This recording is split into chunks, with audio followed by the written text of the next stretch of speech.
Against readers, मैं अमित शुक्ला आप सभी का स्वागत करते हुए मेरे प्यारे दोस्तों।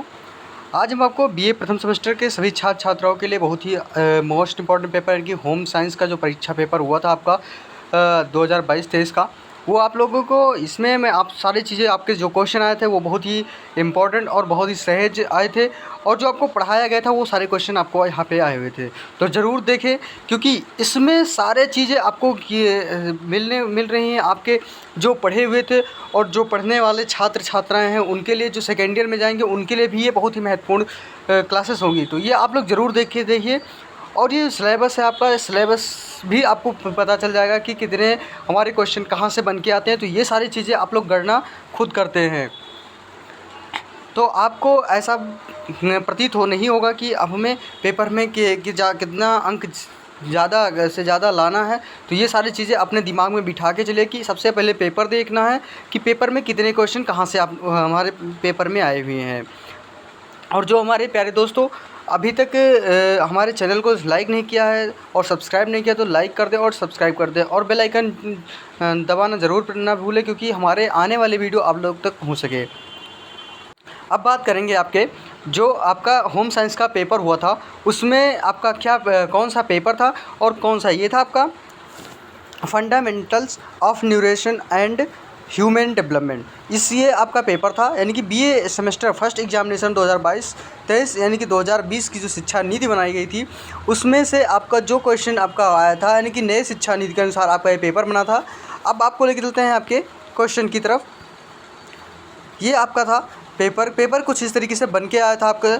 और आप लोग घबराइए नहीं, क्योंकि पेपर में सारे चीज़ें आपको खुद ही तैयार करना पड़ता है, और टीचर का मतलब होता है क्या, केवल मार्गदर्शन। तो यही चीज़ें आपको सबसे पहले मार्गदर्शन किया जाता है कि आप लोग कितने क्वेश्चन अपने आप से तैयार करेंगे और कितने अच्छे से वहाँ पे लिखेंगे जाके आप लोग पेपर में। तो आप टॉप को चलते हैं लेके। यहाँ पे आपके दे रखा है कि सभी खंडों के उत्तर निर्देशानुसार दीजिए। सेक्शन ए, खंड आ, note all question are compulsory, give answer of each in about 50 words, यानी कि सभी प्रश्न अनिवार्य हैं, प्रत्येक का उत्तर 50 शब्दों में दीजिए। यानी कि एक आपका क्वेश्चन का नंबर आपका होगा 2 नंबर का। 10 क्वेश्चन दे रखा है यहाँ पे पहला क्वेश्चन देखा है, व्हाट इज़ फूड, यानी भोजन क्या है।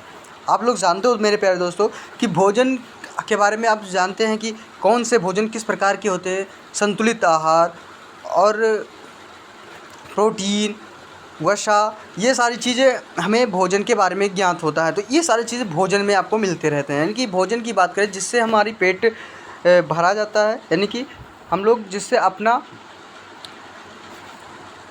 सबसे बड़ी बात होती है अपने आप से जो भूख होती है, भूख ही भोजन सबसे बड़ी होती है। किसी चीज़ का अगर भूख लगी है तो उसके लिए कुछ ना कुछ भोजन की ज़रूरत होती है। तो इसी को कहते हैं भोजन, यानी कि जिसको हम अपने आत्मा को तृप्त करते हैं उसी को हम भोजन कहते हैं। अब आपका आता है बैलेंस्ड डाइट, यानी संतुलित आहार, यानी बहुत इंपॉर्टेंट संतुलित आहार। संतुलित आहार किसे कहते हैं? जो हमारे शरीर को एक्टिव रखे और हमारे शरीर को चुस्त रखे और हमारे शरीर को तरोताज़ा रखे। तो इसी को हम कहते हैं संतुलित आहार। जैसे संतुलित आहार भोजन जो होते हैं वो अरहर की दाल हो गई, चने हो गए आपके, तो ये संतुलित आहार के अंतर्गत आते हैं आपके क्वेश्चन में। अब आपको सेकंड क्वेश्चन हो गया। थर्ड क्वेश्चन के आपके पास लेके चलते हैं दोस्तों। थर्ड क्वेश्चन आपका था कार्बोहाइड्रेट। कार्बोहाइड्रेट है क्या? अब कार्बोहाइड्रेट के बारे में आप लोग जानेंगे। जो आलू देखते हैं, आलू में सबसे ज़्यादा कार्बोहाइड्रेट पाया। चावल देखते हैं, चावल में आपको कार्बोहाइड्रेट मिलता है। तो कार्बोहाइड्रेट इसमें से आपको सारी चीज़ें मिलती रहते हैं। तो ये सारी चीज़ें कार्बोहाइड्रेट के अंतर्गत आते हैं। अब बात करेंगे विटामिन, यानी कि विटामिन के बारे में। विटामिन क्या है? सबसे पहले आप जानेंगे विटामिन क्या है। तो विटामिन के बारे में गए सोचेंगे, जो हमारे शरीर को पोषक तत्व देता है और हमारे शरीर की कमियों को पूरा करता है, उसे हम विटामिन कहते हैं। एक सिंपल भाषा में आपको समझा रहा हूँ, और बाकी आपको जितने भी इसके सारे क्वेश्चन हैं वो हमारे आने वाले जो वीडियो हैं यानी होम साइंस के, उसमें आपको सारी चीज़ मिले। मैं अच्छे से आपको समझाता हुआ चलूँगा। अब बात करेंगे आपके मिनरल एलिमेंट। अभी तक आपको मैंने बताया विटामिन में विटामिन कितने प्रकार के होते हैं? तो vitamin A, B, C, D, E, F, E, vitamin E होता है, डी होता है, ई होता है, के होता है। तो विटामिन हमारे विटामिन के की कमी से क्या होता है, विटामिन ए की कमी से क्या होता है, विटामिन सी की कमी से क्या होता है, विटामिन बी की में और vitamin B1 B2 B3 B4 B5 B6 B7 इतने सारे विटामिन हैं कि आप लोग पढ़ते पढ़ते थक जाएंगे, लेकिन कमी नहीं आएगी विटामिन में आपके। तो आप लोग इसी तरीके से आपकी पढ़ाई है, तो आप लोग पढ़ते पढ़ेंगे तो जितने आप कम पढ़ेंगे, जितने आप ज़्यादा पढ़ेंगे उतने ही आपकी विटामिन की कमी रहेगी। तो आप पढ़ते जाइए पढ़ते जाइए पढ़ते जाइए। अब बात करेंगे आपके चौथे क्वेश्चन में। तो इस तरीके से आप लोग अपना आपके सारे क्वेश्चन इस तरीके से आए। तो यानी कि पढ़ाई की बात करेंगे आपके, तो पढ़ाई ही विटामिन होती है। आप लोग जितना भी पढ़ेंगे उतना ही विटामिन होगा आपका, कुछ भी पढ़ेंगे तो विटामिन आपका कंप्लीट होता ही रहेगा। अब बात करेंगे मिनरल एलिमेंट की, यानी खनिज तत्व। अब खनिज तत्व आपका क्या होता है? खनिज तत्व वह तत्व जो आपके खनिजों से उत्पन्न होता है, आपके शरीर को पूर्ण रूप से, जैसे मान के चलिए आप लोग प्राकृतिक बेस से उत्पन्न होता है, उसे हम ही खनिज से संबंधित तत्व मानते हैं। एलिमेंट ऑफ क्या बोलेंगे उसको? मिनरल एलिमेंट, यानी कि जो आपको ऊर्जा प्राप्त करती हो। तो ये आपके कहाँ से आते हैं? खनिज तत्वों से। अब आपका बात करेंगे जर्मिनेशन, अंकुरीकरण, यानी जर्मिनेशन कब होता है। जैसे एक चने, आप लोग सिंपल उदाहरण ले लीजिए, चने देखते हैं आप लोग, एक उसको भिगो करके एक सूती कपड़े में आप लोग रखते हैं, तो दूसरे दिन क्या देखते हैं उसमें अंकुरित चने निकल आए, उसको अंकुरित चने बोलते हैं। तो उसको हम कहते हैं जर्मिनेशन। यानी किसी चीज़ को हम अगर उसको बोते हैं तो उसमें से छोटे छोटे जो अंकुर निकलते हैं उसे हम क्या कहेंगे? अंकुरीकरण, यानी कि जर्मिनेशन। तो इस तरीके से आपके सारे पेपर थे। तो क्वेश्चन तो आपके बड़े अच्छे थे और पढ़ने वाले भी थे। तो दोस्तों कभी भी मत भूलिए कि इस तरीके से कि हमें कितना पढ़ना है। तो ये चीज़ें आप दिमाग से निकाल दें। केवल आपको ये देखना है कि हमारे पेपर में क्वेश्चन कितने आते हैं और कहाँ से सबसे ज़्यादा क्वेश्चन उठते हैं। तो इस तरीके से अपना जब तैयारी करेंगे ना, खुद को प्रिपेयर करेंगे, तो वहाँ पेपर में जाने के बाद में आपको लिखने में कोई भी हेजिटेशन नहीं आएगी और किसी से पूछने की भी ज़रूरत नहीं पड़ेगी कि हमारे पास कितने क्वेश्चन हमारे फंस रहे हैं। तो ये सारी चीज़ें भूल जाइए कि आप लोग को हमें पेपर देना है। तो चलिए आपको नेक्स्ट क्वेश्चन की तरफ। अब बात करेंगे 8वें क्वेश्चन की, यानी 7वें क्वेश्चन के। इन्फेंसी, इन शैशवावस्था। शैशवावस्था क्या होती है दोस्तों? शैशवावस्था की बात करते हैं तो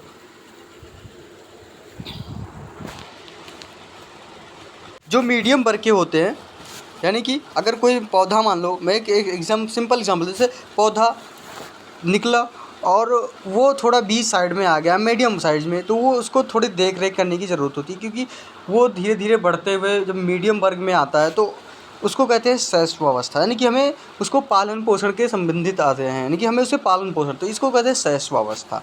अब बात करेंगे किशोरावस्था, यानी कि बात करेंगे किशोरावस्था की।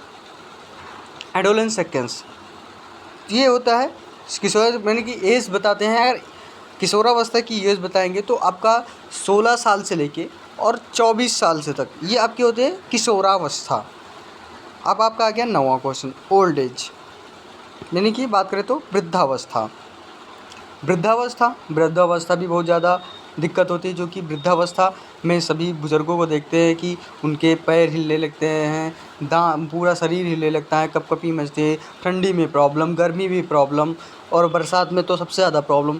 तो ये सारी चीज़ें होती है वृद्धावस्था में। तो यहाँ पे वृद्धावस्था में आपको लिखना था कि वृद्धावस्था किस चीज़ है, कि आदमी जब आदमी की पूरी ज़िंदगी बीत जाती है तो वो लास्ट अवस्था में जब पहुँचता है तो उसे हम वृद्धावस्था कहते हैं। अब बात करते हैं प्रेगनेंसी के बारे में, यानी गर्भावस्था।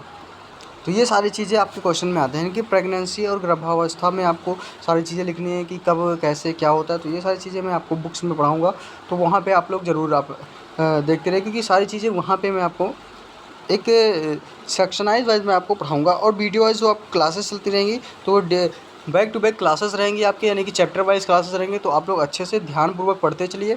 ये आपका केवल एक होता है कि आपका डेमो चल रहा है, यानी कि आप लोग क्लासेस देखते रहें कि क्वेश्चन का सबसे महत्वपूर्ण क्वेश्चन किस तरीके से हमारे क्वेश्चन में पुट अप होता है, कहाँ से सबसे ज़्यादा क्वेश्चन आते हैं। तो ये सारी चीज़ें यहाँ पे आपको मिल रही है।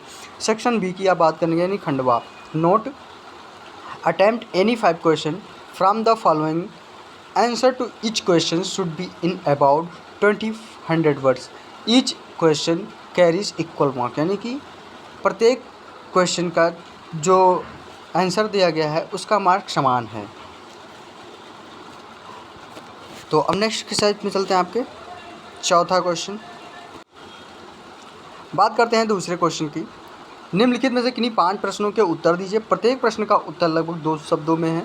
प्रत्येक प्रश्न का उत्तर समान है, यानी कि 7 नंबर का आपका एक क्वेश्चन होगा।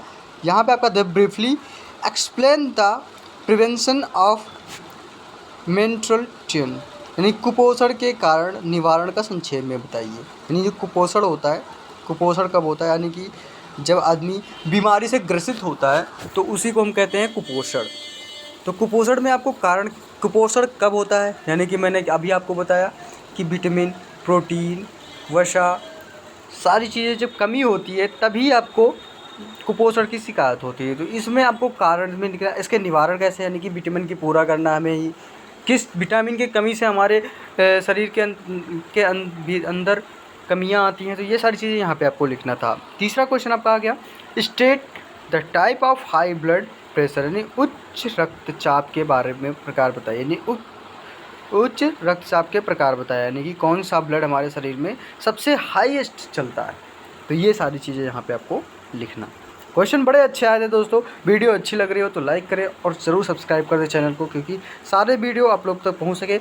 और सबसे बड़ी बात मैंने आपको क्या बताया अभी, कि आप पढ़ते जाइए, विटामिन की कमी यहीं से आपको मिलते रहेंगे। यानी कि एक हिसाब से आपकी पढ़ाई विटामिन ही होती है, और विटामिन को पूरा करने के लिए आपको पढ़ाई करना है, तभी आप अंक ज़्यादा बटोर पाएंगे। तो ये भी एक विटामिन और प्रोटीन की कमी है, यानी कि अगर आप नहीं हो तो कुपोषण का शिकार हो जाएगा।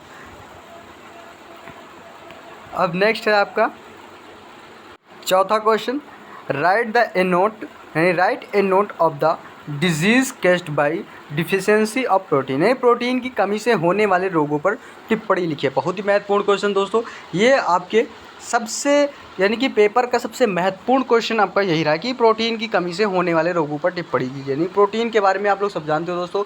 एक छोटा अगर बात करें तो एक जो दूसरे क्लास का लड़का है वो भी जानता है प्रोटीन क्या होता है। तो ये सारी चीज़ें प्रोटीन की कमी से ही क्या होती है। और विटामिन और प्रोटीन में अंतर होता है। प्रोटीन की खोज किसने की, विटामिन की खोज किसने की, ये आपका दोस्तों आपको क्वेश्चन दे रहे हैं कि विटामिन की खोज और प्रोटीन की खोज किसने की थी। तो ये आप लोग कमेंट बॉक्स में हमारे इसका आंसर आप लोगों को देना है। तो जितने दोस्त हमारे वीडियो को देख रहे हैं तो ये सारी चीज़ें ज़रूर बताइएगा कमेंट बॉक्स में कमेंट करके कि प्रोटीन और विटामिन की खोज किसने की थी। तो ये आपको कमेंट बॉक्स में ज़रूर बताना है। अब बात करेंगे 5वें question, what do you understand by home science, यानी गृह विज्ञान से आप क्या समझते हैं। बहुत ही बढ़िया क्वेश्चन है दोस्तों आपके लिए। तो आप लोग सब जो जानते हैं कि गृह विज्ञान में क्या चीज़ें आती हैं, तो ये सारी चीज़ें यहाँ पे आपको लिखना था कि गृह विज्ञान में आप क्या। तो जितने भी छात्राएँ हमारे होम साइंस ले रखी थे उनके लिए बहुत ही महत्वपूर्ण क्वेश्चन था ये, और बहुत ही अच्छा पेपर था।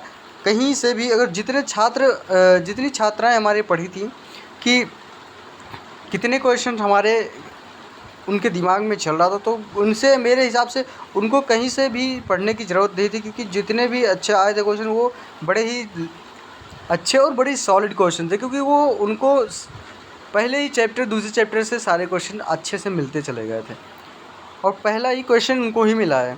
6वां क्वेश्चन बात करते हैं, state the different function of the cell, यानी कि कोशिका का विभिन्न कार्य बताइए। यानी कोशिकाएँ जो होती है हमारे, उनके जो कार्य होते हैं उनको बताना है कि कोशिका हमारी सबसे विभिन्न कोशिकाएं क्या होती है, सेल कितने प्रकार के होते हैं हमारे। तो ये सारे आपको बायोलॉजी, जितने इंटर बायोलॉजी किए थे छात्राएं, वो उनको सारी चीज़ें हाई स्कूल इंटर जितने भी बायोलॉजी पढ़े सेल के बारे में ज़रूर पढ़ा होगा, यानी कि डिफरेंट है उनके कार्य क्या है, उनकी जो कोशिका भित्ति होती है वो किस प्रकार काम करती है। तो ये सारी चीज़ें यहाँ पे आपको लिखना था। तो ये आपको समझने के लिए से आप लोगों को हमारे जो आपका होम साइंस की क्लास चल रही है उसमें आप लोगों को ज्वाइन होकर आप लोग अच्छे से पढ़ते रहिए, और आने वाले जो पेपर है उसको आप लोग फटाफट क्लियर करते रहिए, जिससे कि आपको कभी भी दिक्कत नहीं आएगी। ये आपका 6वां क्वेश्चन हो गया था। 7वां क्वेश्चन आपका था, डिफाइन ह्यूमन डेवलपमेंट, मानव विकास को परिभाषित कीजिए। ये बहुत ही महत्वपूर्ण क्वेश्चन था आपका, डिफाइन ह्यूमन डेवलपमेंट, मानव विकास। तो ये सारे क्वेश्चन आपके थे। तो 7वां क्वेश्चन आपका आ गया था दोस्तों, मानव विकास को परिभाषित कीजिए। 8वां क्वेश्चन आपका आ गया, एक्सप्लेन डेवलपमेंट विद डिफिनेशन, यानी विकास को परिभाषाओं द्वारा स्पष्ट, यानी जो विकास होता है उसकी परिभाषाओं को हमें स्पष्ट कीजिए। 9वां क्वेश्चन आपका क्या, what do you mean by adolescence, यानी कि किशोरावस्था से आप क्या समझते हैं। किशोरावस्था के बारे में यहाँ पे आपको लिखना है कि उसकी एज कब से शुरू होती है और जो किशोरावस्था के छात्र यानी कि लड़के और लड़कियाँ होती हैं उनमें क्या चीज़ें होती हैं, उनके जो गुण होते हैं उनको बताइए और जो दोष होते हैं उनको आपको यहाँ पे डिफरेंट करना था। अब बात करेंगे आपके सेक्शन सी की। सेक्शन सी में आपका है खंड सा, note attempt any two question, give answer of each question in about 50-100 words, यानी कि 500 वर्ड्स। अब किन्हीं 2 प्रश्नों के उत्तर दीजिए, प्रत्येक प्रश्न का उत्तर लगभग 5 शब्दों में, यानी कि एक क्वेश्चन आपका 10 नंबर का होगा, यानी कि प्रत्येक क्वेश्चन का आंसर समान है। 10वां क्वेश्चन आपका था, what are the different stage of human development discuss, यानी कि मानव विकास की विभिन्न अवस्थाएं क्या है और विवेचना कीजिए, यानी कि उनकी अवस्थाएं, जो मानव विकास की अवस्थाएं हैं, यानी कि बाल्यावस्था, किशोरावस्था, उसके बाद में फिर बात करेंगे वृद्धावस्था। तो ये सारी चीज़ें यहाँ पे आपको उनकी अवस्थाएं कब कब शुरू होती है, तो ये सारी चीज़ें लिखनी है। अब बात करेंगे 11वां question, explain the laws of human development, मानव विकास के नियमों को स्पष्ट कीजिए, उनके जो नियम हैं उसके बारे में यहाँ पे आपको लिखना है। तो दोनों क्वेश्चन आपके अच्छे थे और टफ भी थोड़ा था। ये क्वेश्चन आपका थोड़ा टफ था, ऐसा नहीं है कि टफ नहीं आता, लेकिन ज़्यादा टफ नहीं थे, क्योंकि जितने छात्राएँ पढ़ी हुई थी, छात्र छात्राएँ पढ़ी हुई थी, वो उनके लिए कोई दिक्कत नहीं था। अब सबका आ गया 12वां क्वेश्चन। 12वां क्वेश्चन कुछ इस तरीके से आपका, नीटोल state the relevance of home science in present time, write the career prospects in home science, यानी वर्तमान समय में गृह विज्ञान की प्रासंगिकता बताइए। गृह विज्ञान में कैरियर की संभावनाएं लिखें, यानी कि उनकी जो गृह विज्ञान की कैरियर है उसके बारे में यहाँ पे आपको लिखना है। तो क्वेश्चन बड़े अच्छे थे और बड़े ही लाजवाब क्वेश्चन थे। घबराने की कोई ज़रूरत नहीं दोस्तों, क्योंकि आने वाले सारे क्वेश्चन मैं आपको ज़रूर अपडेट करूँगा। इसका सॉल्यूशन भी अपडेट करा दिया है, और अभी तक जिन्होंने वीडियो को लाइक नहीं किया तो ज़रूर से लाइक कर दें। 13वां क्वेश्चन आपका, giving definition of food throw light on its function, यानी भोजन की परिभाषा देते हुए इसके कार्यों पर प्रकाश डालिए, यानी कि भोजन की परिभाषा, यानी कि भोजन क्या है, इसके कार्य क्या है और इसके भोजन के कारण क्या होते हैं, इसको सारी चीज़ें यहाँ पे आपको लिखनी थी। तो क्वेश्चन आपके बड़े अच्छे आए हुए थे।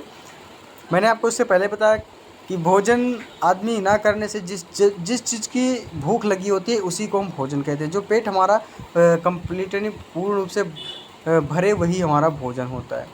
तो यही इससे आपको यहाँ पे भोजन कितने प्रकार के होते हैं, ये सारी चीज़ें आपको वहाँ पे हमारे वीडियो में, यानी कि जो आपकी क्लास चल रहे हैं होम साइंस के, वहाँ पे आपको सारे मिल जाएंगे। तो दोस्तों ये आपके सारे क्वेश्चन थे। अगर वीडियो अच्छी लगी हो तो लाइक कर दें और चैनल को ज़रूर सब्सक्राइब कर दें, और जिनको इसकी PDF चाहिए वो हमारे यूट्यूब के डिस्क्रिप्शन बॉक्स में टेलीग्राम का चैनल का लिंक दिया गया है, वहाँ से आप लोग जुड़कर इसका PDF प्राप्त कर सकते हो, जो कि फ्री ऑफ कॉस्ट मिल रहा है आप लोगों को। तो चलिए दोस्तों, इसी के साथ मैं अगली वीडियो के साथ ज़रूर आऊँगा, और इसी का जय हिंद दोस्तों।